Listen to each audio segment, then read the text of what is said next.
देखिए दोस्तों, आज नरेशन का पार्ट 3 में मैं आपको बताने जा रहा हूँ चेंज ऑफ पर्सन। ये बहुत डिफ़िकल्ट सा लगता है। आप ठीक से एक बार समझ लेंगे तो कोई डिफ़िकल्ट नहीं है, कोई कठिन नहीं है। बस इसे समझिए कि पर्सन का हम चेंज कैसे करते हैं, किस हिसाब से करते हैं। आप पर्सन पढ़े होंगे, 3 पर्सन होते हैं। फर्स्ट पर्सन वैसे लिखा हुआ है यहाँ पर 1 2 3 और SON। इसका मतलब मैं खूब ठीक से समझाऊंगा, वीडियो में लास्ट तक बने रहिएगा।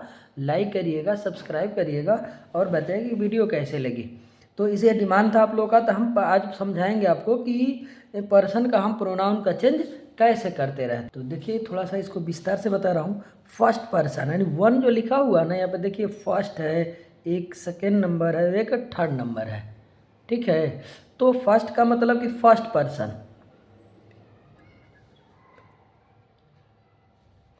First person. ठीक है, पर्सन के थोड़ा सा मिसिंग हुआ था। फर्स्ट पर्सन जब एक लिखा रहेगा तो यहाँ लिखा सब्जेक्ट के अनुसार, यानी कर्ता क्या है, सब्जेक्ट का मतलब कर्ता। आपका कर्ता शुरू में कहा उसके अनुसार बदलेगा, लड़का है, लड़की है, या आई है, वी है, दे उसके अनुसार ये बदलेगा। ठीक है, और सेकेंड पर्सन रहेगा ऑब्जेक्ट के अनुसार। ऑब्जेक्ट जो सब्जेक्ट के बाद आता है, टू के बाद, तो उसमें ऑब्जेक्ट होता है तो उसके अनुसार हम बदलेंगे। और थर्ड पर्सन जो रहेगा उसमें नो चेंजिंग, क्योंकि थर्ड पर्सन में ज़्यादा करके नाम रहते हैं और नाम में चेंज नहीं होता है। इसको दिमाग में आप रखिएगा, माइंड कीप इन माइंड में, तो आपको ये समझ में आएगा। इसे एक आध दो और एग्जाम्पल आपको बता दूंगा, ये आपको क्लियर समझ में आए। तो देखिए, आपके पास एक एग्जाम्पल है, Sita says I am a poor girl. तो हम क्या बनाएंगे, इसका चेंज करेंगे हम। तो लिखेंगे इनडायरेक्ट में कि सीता सेज, सेज तो सेज रहेगा। आपको कई बार अकेले सेज रहेगा तो उसको हम परिवर्तन नहीं करते, इनको हटा के हम क्या लगाते हैं, डैट। अब देखिए यहाँ पे क्या है, ये फर्स्ट पर्सन है। क्या है ये, फर्स्ट आंसर। तो आपको देखिए अभी इसमें समझ में आएगी, फर्स्ट पर्सन है। यहाँ पे देखिए ये लिखा है ना, वन, वन का मतलब फर्स्ट पर्सन, किसके अनुसार, सब्जेक्ट के अनुसार। तो बस इसके अनुसार बदल दीजिए, आई की जगह पे क्या हो जाएगा, सी हो जाएगा। सी इज ए पुअर गर्ल। ठीक है, चेंज नहीं होगा ये कि वाक्य, क्योंकि ये प्रेजेंट में है तो यहाँ कोई चेंज नहीं होता है। एक आध और एग्जाम्पल होकर देखिए आपको।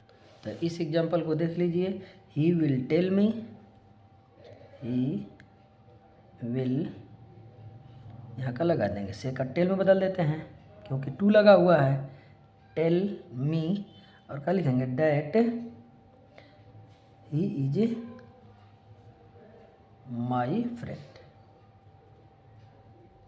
ठीक है, इतना आपको समझ में आ जाना चाहिए। देखिए, हमने पिछले वीडियो में बताया था आपको टेंसों का चेंज में हम कैसे करते हैं।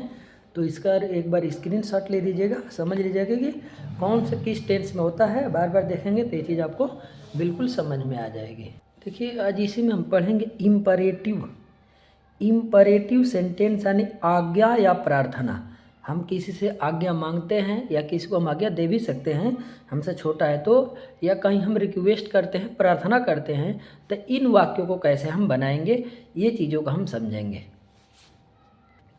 देखिए, जो साइड टू रहेगा हमारा, साइड टू, उसके स्थान पर हम आस्क्ड मांगना, रिक्वेस्ट प्रार्थना करना, एडवाइस सलाह भी दे सकते हैं, सजेशन सुझाव, सुझाव भी किसी को दे सकते हैं। सुझाव दिया, फॉरबिड मना किया, किसी बात को मना भी कर सकते हैं, ऑर्डर आज्ञा दी, द कमांडेड आदेश दिया का, आदि का हम प्रयोग इनमें वाक्य के अनुसार, भाव के अनुसार हम प्रयोग करते हैं। और जो इन्वर्टेड कामा रहेगा, उस इन्वर्टेड कामा को हम हटा करके, और वर्ब जो रहेगी ना हमारा, वर्ब का हम बेस फॉर्म, बेस समझते हैं ना, मूल फॉर्म, फर्स्ट फॉर्म का प्रयोग करेंगे। और उसके पूर्व हम क्या लगाएंगे, टू लगा देंगे। क्या लगाएंगे, टू लगा करके हम प्रयोग करते हैं। कोई अब इसके आगे हम कोई कंजक्शन का प्रयोग नहीं करते हैं। एक दो एग्जाम्पल बताऊंगा, उसे देख लीजिएगा। देखिए, तो आपके सामने एक वाक्य है कि the teacher said to me, come to me with your book. ये डायरेक्ट में है और इसको हमें बदलना है इनडायरेक्ट में। तो अब टीचर क्या करेगा, अब सेंस लगे, टीचर हमें ऑर्डर देगा, सुझाव है दरअसल कि जो वाक्य भाई किताब लेकर आओ, क्लास में कहीं और कुछ पढ़ाने हैं तो बुलाएगा, तो वहाँ क्या कर रहा है, वो ऑर्डर दे रहा, आदेश दे रहा है। तो हम लिख देंगे, बस सीधे सीधे लिखिए, द टीचर। अब सेट किस में बदल देंगे, वो ऑर्डर दे रहे हैं, द टीचर ऑर्डर्ड, अब यहाँ क्या हो जाएगा मी। अब बताए ना कि ये जब जो जो इन्वर्टेड कामा कामा इसको हटा के हम क्या लगाएंगे, हम टू, ठीक रहे, कम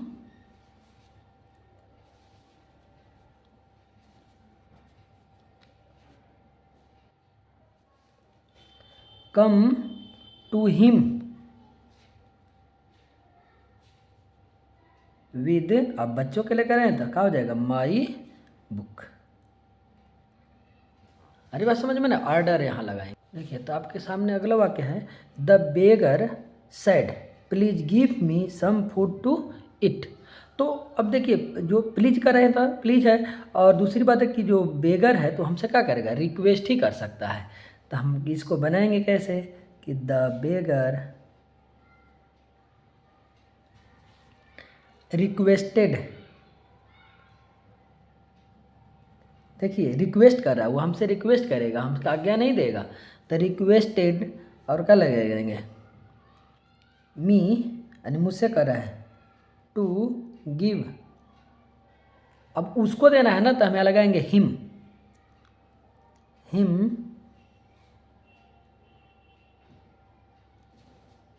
give him some food to eat, ठीक है। देखिए इम्परेटिव क्या ही एक अगला वाक्य, my father said to me do not eat sour mango. तो यहाँ सैड भी लगा सकते हैं, आस्क कह रहे हैं, पूछ रहे हैं, तो इसको हम बदलेंगे ऐसे कि इनडायरेक्ट में बदलेंगे, तो लिखेंगे कि my father,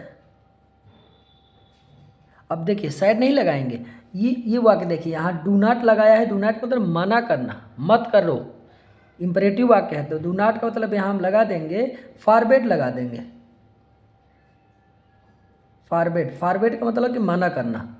my father forbid, इस साइड को हंसा हटा देंगे, माई फादर फॉरबिड, मुझे क्या कर दिए, मना किए, मी, काहे लिए, टू इट साउर,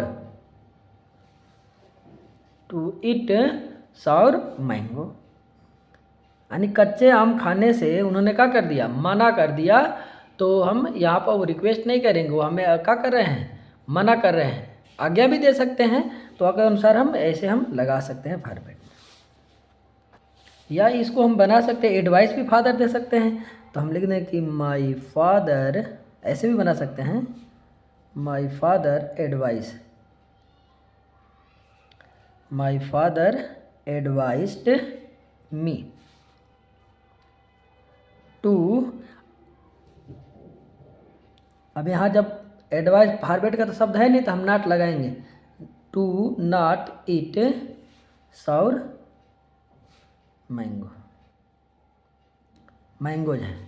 अरे बात समझ में ना, अब यहाँ पर हम वो फॉरबिड अपने आप में निगेटिव शब्द है, इसलिए हमने यहाँ पर नॉट नहीं लगाया, वो मना ही कर दिया तो हो गया ये। और यहाँ पर एडवाइस सलाह दे रहे कि मी नॉट ईट, नहीं खाना है, इसलिए हम नॉट का प्रयोग करते हैं। दोनों में से आप कोई भी लगा लेंगे। पहले ठीक से समझिए कि जब हम एडवाइस का प्रयोग करेंगे तो नॉट लगाएंगे, फॉरबिड का प्रयोग करेंगे तो हम नॉट का प्रयोग नहीं करेंगे, क्योंकि फॉरबिड अपने आप में एक नेगेटिव शब्द है।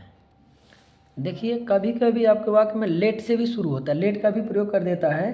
तो जब लेट आएंगे तो इसको हम साइड या साइड टू को हटा देंगे, साइड या साइड टू रहेगा ना, तो इसको क्या करेंगे, हम हटाएंगे, और इसके जगह पे हम दो ही शब्द में प्रयोग कर दें, या तो प्रोपोज्ड करेंगे या सजेस्टेड में बदलते हैं, ठीक है। और फिर इनको हटा करके टू लगा करके हम वाक्य को में वहाँ टू नहीं लगाते हैं, देखिए तो उसे थोड़ा सा बदला रहेगा।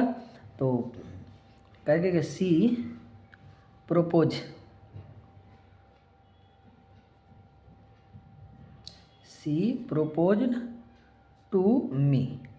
अब ये टू